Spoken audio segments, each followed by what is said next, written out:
আন্ধার ঘনিয়ে এসেছে, চারিদিকে শুধু নীরবতা। কিন্তু কিন্তু ওই নীরবতার আড়ালে তুমি কি শুনতে পাচ্ছ? কার যেন চাপা কান্না, কার যেন অদৃশ্য পায়ের শব্দ। আজ রাতের এই গল্পটা হয়তো তোমার নিঃশ্বাস আটকে দেবে। সাহস থাকলে শুনে যাও, কিন্তু মনে রেখো, কেউ তোমাকে দেখছে, তোমাকে কেউ দেখছে। আসসালামু আলাইকুম আপু, আমি আপনার ভূতের আতঙ্ক চ্যানেলের একজন নিয়মিত শ্রোতা। আজ আপনাকে একটা সত্যি ঘটনা লিখে পাঠাচ্ছি। আমার আপন খালার সাথে ঘটে যাওয়া একটা ভয়ঙ্কর কালো জাদু আর জিনের আক্রমণের ঘটনাটা এখনও আমাদের পরিবারের সবাই মনে করলে কাঁপতে থাকে। ঘটনাটা শুরু হয় 2018 সালের মাঝামাঝি। আমার খালার নাম বলছি না, কারণ পরিবার চায় না সবাই জানুক। তিনি খুব ভালো মানুষ ছিলেন, নামাজ রোজা করতেন, সবার সাথে ভালো ব্যবহার করতেন। তখন তার বিয়ে হয়নি, কিন্তু আমাদের এক হিংসুকাত্মীয়, যাদের সাথে আমাদের সম্পর্ক খারাপ ছিল, ওরা নাকি কালো জাদুর লোক ধরেছিল। চোখের সামনে খালার সবকিছু বদলে যেতে শুরু করলো। শুরুর দিকে খালা হঠাৎ করে অসুস্থ হয়ে পড়তেন। ডাক্তারের সব টেস্ট করালাম, রিপোর্ট একদম ক্লিন। কিন্তু খালা বলতো, আমার বুকের মধ্যে কেউ পাথর চাপা দিয়ে বসে আছে, রাতে ঘুমাতে গেলেই কেউ গলায় হাত রাখে। আমরা ভেবেছিলাম হয়তো দুশ্চিন্তার কারণে, কিন্তু আস্তে আস্তে অবস্থা ভয়ঙ্কর হতে লাগলো। রাতে খালা চিৎকার করে উঠতেন আর বলতেন, দূর হ, দূর হ, আমাকে ছেড়ে দে। ঘরবর্তী সবাই শুনতো, কিন্তু খালা বলতো সে কাউকে দেখতে পাচ্ছে না, কিন্তু কে যেন খাটের চারপাশ দিয়ে ঘুরে বেড়াচ্ছে। তারপর একদিন খালার গায়ে অদ্ভুত দাগ দেখা দিল, পুড়ে যাওয়া দাগের মতো, কিন্তু কোথাও আগুনের কোনো চিহ্নই ছিল না। পরে প্রতিবেশীরা ডাক্তার বাদ দিয়ে কবিরাজ দেখাতে বলল। আমরা খালাকে এক বড় হুজুরের কাছে নিয়ে গেলাম। তিনি বললেন, এই মেয়ে কালো জাদুর কবলে পড়েছে, ওর উপর জিন লাগানো হয়েছে, মাটির নিচে বিশেষ কিছু পুঁতে রাখা হয়েছে। ওর শত্রুরা চাইছে ও ধীরে ধীরে কষ্ট পেয়ে মারা যাক। আমরা তখন হুজুরের পরামর্শে হুজুর সহ আমার এক মামা নানার বাড়ির চারিদিকে ঘুরতে শুরু করলাম। ভাই, বিশ্বাস করবেন কিনা জানি না, বাড়ির এক কোনায় মাটির নিচে একটা ছোট মাটির কলস বের হলো। কলসের ভেতর ছিল রক্তমাখা কাপড়, কিছু মানুষের ঝুল আর কাটা নখ, আর একটা ছোট কাগজ যেখানে খালার পুরো নাম আর আমার নানির নাম লেখা ছিল। হুজুর বললেন, এটা কালো জাদুর নিয়ম, কারো ক্ষতি করতে গেলে তার নাম আর মায়ের নাম ব্যবহার করে। হুজুর বললেন, এই জিনিসটা এখানে যতদিন থাকবে ততদিন মেয়েটার দেহে জিন প্রবেশ করবে আর ধীরে ধীরে তার মৃত্যু হবে। আমরা সাথে সাথে কলস পুড়িয়ে ফেললাম, আর হুজুর দোয়া দম করে খালার শরীরের উপর পানি পড়ালেন। কিন্তু সমস্যা তখন পুরোপুরি শেষ হয়নি, কারণ ওই রাতে খালা ঘুমের মধ্যে উঠে গেলেন, দরজা খুলে মাঠের দিকে দৌড় দিলেন। আমরা ছুটে গিয়ে ধরে আনলাম। খালা তখন অচেতন অবস্থায় ছিল। আমরা তাড়াতাড়ি খবর পাঠিয়ে হুজুরকে ডেকে আনলাম। হুজুর খালাকে দেখার পর বললেন, ওকে আবার বন্দি করার চেষ্টা করেছে, ওদের পাঠানো জিন এখনো ছেড়ে যায়নি। এরপর আরো 40 দিন নিয়মিত দোয়া পড়ানো, তাবিজ পড়ানো, নামাজ, কুরআন তেলাওয়াতের মাধ্যমে খালার অবস্থা উন্নতি হয়। আল্লাহর রহমতে এখন তিনি মোটামুটি সুস্থ। কিন্তু মাঝে মাঝে খালা রাতের বেলায় হঠাৎ ঘুম ভেঙে চিৎকার দিয়ে ওঠেন। এতে আমরা এত বেশি চিন্তিত হইনি, কারণ হুজুর বলেছিলেন কালো জাদু পুরোপুরি মুছে গেলেও এর ছায়া অনেকদিন থাকে। আমাদের আশা ছিল একদিন না একদিন খালা ভালো হয়ে যাবেন। সেই ঘটনার পর আমরা এখন খুব সতর্ক, নিজের উপর প্রতিদিন কুলফালা, আয়াতুল কুরসি পড়ে দম করি। বিশ্বাস করুন ভাই, এই কালো জাদু আর জিনের বিষয়গুলো বাস্তব। আল্লাহ আমাদের সবাইকে হেফাজত করুন। আমার অনুরোধ, এই ঘটনাটা যদি পড়ে শোনান তাহলে আরো অনেক মানুষ সাবধান হতে পারবে। আর হ্যাঁ, কি ভাবছেন আপনারা, ঘটনা এখানেই শেষ? না ভাই, ঘটনা এখানে শেষ নয়, মূলত এখান থেকেই ঘটনার আসল ভয়ঙ্কর অংশ শুরু।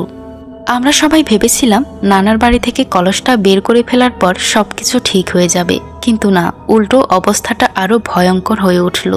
কলস পুড়িয়ে ফেলার 2 দিন পর নানার বাড়ির আশেপাশে অদ্ভুত অদ্ভুত ঘটনা ঘটতে শুরু করলো। খালা আমাদেরকে জানান, রাতে নাকি তার জানালার পাশে দাঁড়িয়ে কে যেন ফিসফিস করে ডাকতো, আমাকে দরজা খুলে দে, এই আমাকে দরজা খুলে দে, আমি তোর কোনো ক্ষতি করব না, তুই তাবিজটা খুলে ফেলে দে, ওই তাবিজটা তোর ক্ষতি করবে। ঘরের সবাই জেগে থাকলেও কাউকে দেখা যেত না। আর খালার সাথে নানি ঘুমাতেন। আমরা কেউই এসব শুনতে পেতাম না এবং দেখতামও না। এক রাতে খালা হঠাৎ আমাদের বলে উঠল, আমি স্বপ্নে দেখলাম মাত্র আমার ঘরের ছাদে একটা কালো মানুষ বসে আছে, লম্বা চুল, চোখ জ্বলছে, ও হাসছে আমার দিকে তাকিয়ে। আমরা দৌড়ে ছাদে গেলাম, কিন্তু ছাদে তখন ঘন অন্ধকার আর একটা অদ্ভুত গন্ধ, মরছে ধরা রক্তের গন্ধের মতো বাতাসে ভাসছিল, কিন্তু কাউকে দেখিনি। এরপর আমরা আরেকজন রাগের কাছে নিয়ে গেলাম খালাকে। আগের সব ঘটনা খুলে বলেছি। হুজুর জানালেন, তোমরা কলস পুড়িয়ে দিয়েছ ঠিক, কিন্তু যারা এই জাদু করিয়েছে তারা এখন জিন পাঠিয়ে রোগীর জান নিয়ে যেতে চায়। ওরা নতুন করে হামলা শুরু করেছে। এখন আমাদের সাবধান থাকতে হবে। হুজুর তখন খালার বাড়ির চারকোনায় 4টা ছোট বোতলে পানি রেখে দিলেন। পানির ভেতরে ছিল বিশেষ দোয়া পড়া, আর খালাকে বললেন নামাজ না ছাড়ার জন্য। কিন্তু ভাই, আসল ভয় তখনই শুরু হলো। একদিন সকালে উঠে দেখি বাড়ির উঠোনের মাঝখানে ঠিক খালার ঘরের দরজার সামনে একটা কাটা মুরগির মাথা পড়ে আছে, আর তার পাশে কালো কাপড়ে মোড়ানো একটা চিরকুট। চিরকুট খুলে দেখি লাল কালি দিয়ে আরবি হরফের মতো কিছু লেখা। পরে হুজুরকে এটা দেখানোর পর হুজুর বলেছিলেন ওটা আসলে মৃত্যুর দোয়া লেখা ছিল। হুজুর বললেন এটা সরাসরি মৃত্যুর জন্য টাকা জিন পাঠানোর প্রক্রিয়া। আমরা সাথে সাথে চিরকুট আর মুরগির মাথা মাটির নিচে পুঁতে ফেললাম হুজুরের দিক নির্দেশনায়। এরপরে খালার শরীর দিন দিন শুকিয়ে যেতে লাগলো। খাবার মুখে তুলতে পারতো না, চোখের নিচে কালো ছায়া পড়ে গেছে। একদিন রাত 3টার দিকে খালার চিৎকারে আমরা ছুটে গেলাম। দেখি খালা ঘরের মেঝেতে পড়ে আছে, চোখ দুটো উল্টে গেছে, মুখ দিয়ে ফেনা বেরোচ্ছে। কিন্তু এত কিছু ঘটে যাওয়ার পরও দেখলাম আমার নানি বেহুশের মতো ঘুমাচ্ছে, অথচ আমরা পাশের ঘর থেকে ছুটে আসলাম। আমার নানি পাশে থেকেও কোনো হুঁশ নেই। আপনারা হয়তো ভাবছেন আমার নানি কেন এত কিছু টের পায়নি। আমরা হুজুরের থেকে পরে জানতে পারি আমার নানিকে নাকি খারাপ জিনেরা অবশ করে রেখেছিল। হুজুর বলেছিলেন ওর গায়ে এখন একাধিক জিন ভর করেছে, সাথে সাথে আয়াতুল কুরসি পড়ো এবং সূরা বাকারা চালিয়ে রাখো ওর ঘরে। আমরা তাই করলাম। প্রায় 45 মিনিট পর খালা একটু নড়ে চড়ে উঠল, কিন্তু তখন খালা যা বলল সেটা শুনে আমাদের সবার শরীর থেকে ঠান্ডা ঘাম বেরিয়ে গেল। খালা বললেন, ওরা বলছে আমি বাঁচব না, ওরা বলছে আমার মৃত্যু ঠিক হয়ে গেছে, আমি আর বেশি দিন নেই। ওই রাতের পর থেকে খালার শরীরে একের পর এক নতুন সমস্যা দেখা দিল। ডাক্তাররা কিছুই ধরতে পারল না। মেডিকেল রিপোর্ট একদম ঠিক, অথচ মানুষটা ধুকে ধুকে মৃত্যুর দিকে এগিয়ে যাচ্ছিল।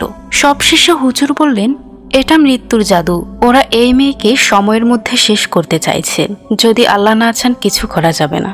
এখন তো নিশ্চয়ই ভাবছেন আপনারা কিভাবে এই জাদু শুরু হলো, কে ছিল সেই লোক যিনি খালা মৃত্যু চেয়েছিলেন। ঘটনার আসল ভয় এখনই উন্মোচিত হবে।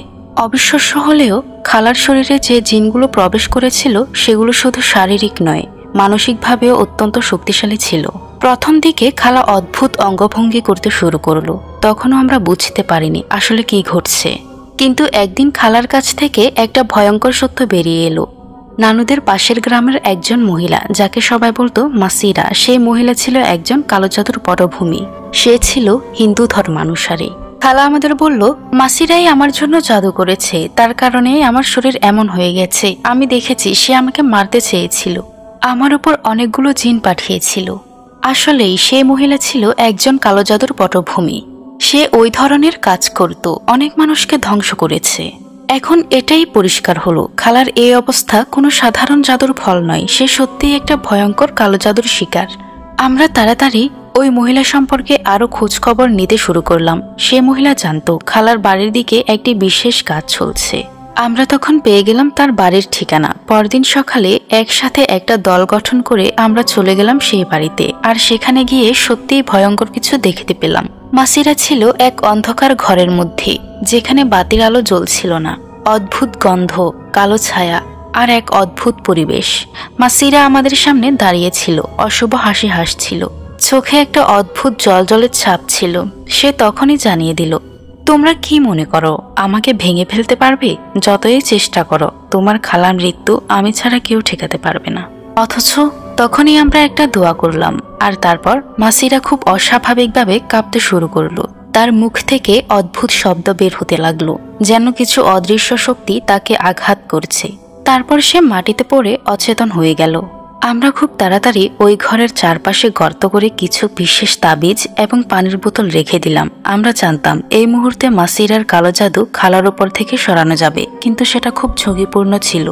ওই দিন থেকেই খালার শারীরিক অবস্থা আরো ভালো হতে শুরু করলো, কিন্তু তারপরও একটা ভয়াবহ রাত আসলো যখন খালা নিজেই আমাদের জানালো জিনেরা আমাকে খুব ভয় দেখাচ্ছে। তারা বলছে কেউ আমাকে বাঁচাতে পারবে না, এদের শক্তি অনেক বেশি, আমি আর বাঁচবো না। পরদিন সকালবেলা খালা আবার এক ভয়াবহ রকমের অসুস্থ হয়ে পড়ল। তার চোখ দুটো আবার ফিরতে শুরু করলো, উল্টে গিয়ে অদ্ভুত রকমের দৃষ্টি সৃষ্টি হচ্ছিল। এবার তার গায়ে কিছু অসম্ভব অদ্ভুত আঁচড় পড়েছিল, যেন কোনো অদৃশ্য হাত তাকে আক্রমণ করেছে। তখনই হুজুর আমাদের আবার ডাকলেন আর বললেন, এটা কখনোই শেষ হবে না যতক্ষণ না মাসিরা শাস্তি না পায়। তোমাদের অবশ্যই তাকে শেষ করতে হবে, না হয় খালাকে আরো ভয়াবহভাবে আক্রমণ করবে। এসব শোনার পর পরদিন আমরা আবার সেই ঘরে ফিরে গেলাম আর শেষমেশ মাসিরাকে সবার সামনে ধরে ফেললাম। এখন প্রশ্ন ছিল তাকে কিভাবে পুরোপুরি সমাপ্ত করা যাবে। আপনারা কি ভাবছেন, গল্পটা কিভাবে শেষ হবে? না, এটা শেষ হবে না, বরং এখন শুরু হবে আরো ভয়ঙ্কর এক অধ্যায়। এবার গল্পটা আমার ছোট মামার উপর কালো জাদু শুরু হওয়ার। তবে এইবার মাসিরার মৃত্যু নিয়ে যা ঘটল তা আপনারা শুনলে সারা জীবনেও ভুলবেন না। খালার এই অসুস্থতার পর পুরো পরিবার এক অদ্ভুত শোকের মধ্যে পড়েছিল, কিন্তু কেউ জানতো না এর পিছনে কাদের হাত ছিল। মাসিরা যে মহিলাকে কালো জাদুর রানী বলা হতো, সে মৃত্যুর পর পুরো গ্রামে একটি ভয়ের পরিবেশ তৈরি হলো। তবে মাসিরার রহস্যজনক মৃত্যু এক অদ্ভুত প্রশ্ন তৈরি করেছিল। মাসিরা মারা যাওয়ার পর কোনো মৃতদেহের চিহ্ন পাওয়া যায়নি, তবে তার বাড়িতে ছিল কিছু অদ্ভুত কালো জিনিস, কালো হাঁস, কালো ছাগল এবং এক অদ্ভুত কালো গন্ধ যা সারা বাড়ি ভরিয়ে রেখেছিল। এইসবই খুব ভয়ানক ছিল। কেউ কখনো ভাবেনি মাসিরা কেন মারা গেল। এটা ছিল এক ভয়াবহ কালো জাদুর শেষ চিহ্ন। কিন্তু ঠিক তখনই আমার ছোট মামার উপর কালো জাদুর প্রভাব ফেলতে শুরু করলো। মামা তখন কিছুদিন আগেই আমাদের বাড়িতে এসেছে, কিন্তু রাত বাড়ার সাথে সাথে কিছু অদ্ভুত ঘটনা ঘটতে লাগলো। প্রথমে কিছু ছোট ছোট পরিবর্তন দেখা গেল। তার মধ্যে তার চোখের সাদা অংশের রং কেমন যেন একটু হালকা হলো, আর কিছু কিছু সময় সে খুব অদ্ভুতভাবে কথা বলতে শুরু করলো। সবার কাছে খুব শান্ত, অথচ রাতের বেলা সে ভয়ানক আচরণ করত। মনে হচ্ছিল তাকে কিছু একটা নিয়ন্ত্রণ করছে। একদিন রাতে মামা যখন একা বাইরে যাচ্ছিল, তখন সেখান থেকে আমাদের সবাইকে এক ভয়ানক আওয়াজ শুনতে হলো। এটা ছিল একটা কালো হাঁসের ঝাপটানি। আমরা সবাই ভয়ে বাইরে বেরিয়ে গেলাম, কিন্তু তখন আমরা দেখলাম একটা কালো হাঁস আমাদের বাড়ির পেছনের উঠানে এসে দাঁড়িয়েছিল। তার চোখগুলো লাল হয়ে জ্বলছিল, আর হাঁসটি আমাদের দিকে এক অদ্ভুতভাবে ঝাপড়াচ্ছিল, যেন কোনো জাদুকরের নির্দেশে সে এসে দাঁড়িয়েছে। আমরা সবাই তখন ভয় পেয়ে ঘরে ঢুকলাম, কিন্তু ঘটনা শেষ হয়নি, বরং শুরু হয়েছিল। পরের রাতে আমরা আবার শুনলাম ছাগলের ডাক। সে ছাগলটি ছিল পুরোপুরি কালো, তার পায়ের তলায় রক্তের দাগ ছিল, আর সে একরকম ভাবে ঘুরছিল, যেন তাকে কোনো অন্ধকার শক্তি নিয়ন্ত্রণ করছে। আমরা অবাক হয়ে দেখতে লাগলাম, কিন্তু কিছুই বুঝতে পারলাম না এটা কি হচ্ছে। তারপর হঠাৎ এক রাতে মামার শরীর খুব খারাপ হয়ে গেল। তার মুখে এক অদ্ভুত হাসি ছিল, যা কখনো কোনো মানুষ হাসে না। মনে হচ্ছিল সে এক ধরনের অন্ধকার শক্তির অধিকারী হয়ে উঠেছে। কোনো অদৃশ্য শক্তি তাকে আক্রমণ করেছিল, এবং তা আমাদের চোখের সামনে ছিল। তার শরীরে একদম কালো রক্ত জমে গিয়েছিল। কিছুক্ষণ পর সে হাঁপাতে হাঁপাতে ঘর থেকে বেরিয়ে গেল। আমরা তাকে ডাকলেও সে শুনতে পেল না। তবে যখন আমরা গিয়ে দেখলাম মামা ঘর থেকে বেরিয়ে এক জায়গায় গিয়ে দাঁড়িয়েছিল, তখন তার চারপাশে অদ্ভুত কালো ছায়া তৈরি হতে শুরু করলো। তার শরীরের ভেতর দিয়ে যেন কিছু অদৃশ্য শক্তি প্রবাহিত হচ্ছিল। আমরা বুঝতে পারলাম এটা আর সাধারণ ঘটনা নয়। তার শরীরের অঙ্গ প্রত্যঙ্গ অদ্ভুতভাবে বিকৃত হচ্ছিল, আর তার চোখের পাপড়ি একে একে পড়ছিল না। মামার মুখ থেকে ভয়ঙ্কর গলা বের হচ্ছিল, যেন সে একজন অদ্ভুত শক্তির অধিকারী হয়ে উঠেছে। আমরা খুব তাড়াতাড়ি হুজুরকে ডেকে আনলাম। হুজুর আসার পর তার মুখ থেকে আমরা বুঝতে পারলাম এটা একটা বড় ধরনের কালো জাদুর কষ্ট। এটা তামাম শক্তির এক মিশ্রণ, যা লোকদের উপর প্রভাব ফেলেছে। মামার শরীর থেকে কালো শক্তি বের করতে হুজুর এক ভয়ানক প্রক্রিয়া শুরু করলেন, কিন্তু এমনকি এরপরও সে পুরোপুরি সুস্থ হতে পারল না। পরদিন আমরা মামাকে হাসপাতালে নিয়ে গেলাম, কিন্তু তাকে সেভাবে সুস্থ করা সম্ভব হয়নি। তার চোখের চারপাশের কালো দাগগুলো যেন তাকে চিরকালের জন্য গ্রাস করে ফেলছিল। এবং একদিন সকালে আমাদের পুরো পরিবারের সামনে মামা মারা গেলেন। তার শরীর থেকে কালো ধোঁয়া ফেরোচ্ছিল, আর তার শরীরের নিচে থাকা রক্ত ছিল অদ্ভুত কালো রঙের। আমরা সবাই তখন হকচকিয়ে গিয়েছিলাম, কারণ এর আগে কখনো এমন কিছু দেখিনি।